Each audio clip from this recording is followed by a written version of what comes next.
Hit করছেন লিটন গুরু। দেখতে পাচ্ছেন একটি গুটিও কিন্তু পকেট হলো না। স্ট্রাইক চলে গেল মিরান কাকার কাছে।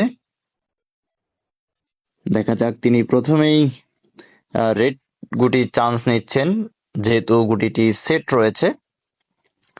তিনি বলছেন সাদা গুটিকে টাচ করবেন কিনা।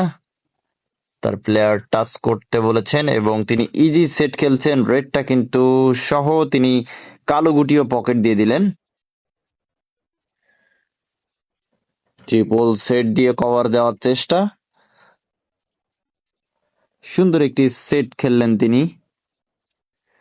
দেখা যাক, এরপর তিনি ব্যাস খেলার চেষ্টা করছেন,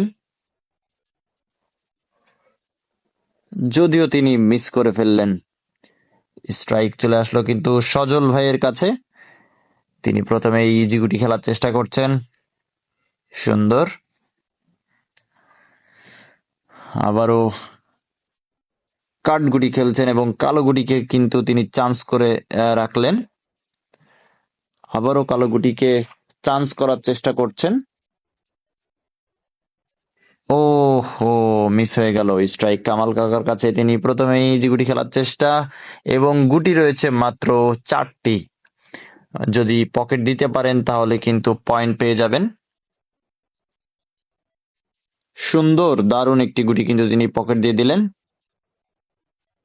আবারও ইজি ডাবলে কিন্তু 2টা গুটি পকেট দিয়ে দিলেন। লাস্ট একটি গুটি।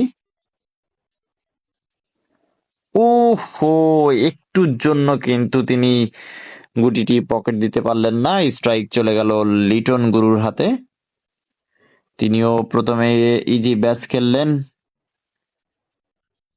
এবং তিনি ভাবছেন কালো গুটিকে চান্স করে সাদা গুটি পকেট দেওয়ার। তো দেখা যাক তিনি কালো গুটি চান্স করতে পারেন কিনা। ওহো, যদিও গুটিটি চান্স হলো না, হাতের কাছেই রয়ে গেল। মিরান কাকা কিন্তু ইজি কালো গুটি পকেট দিয়ে তিনি পয়েন্ট নিয়ে নিচ্ছেন 9 পয়েন্ট।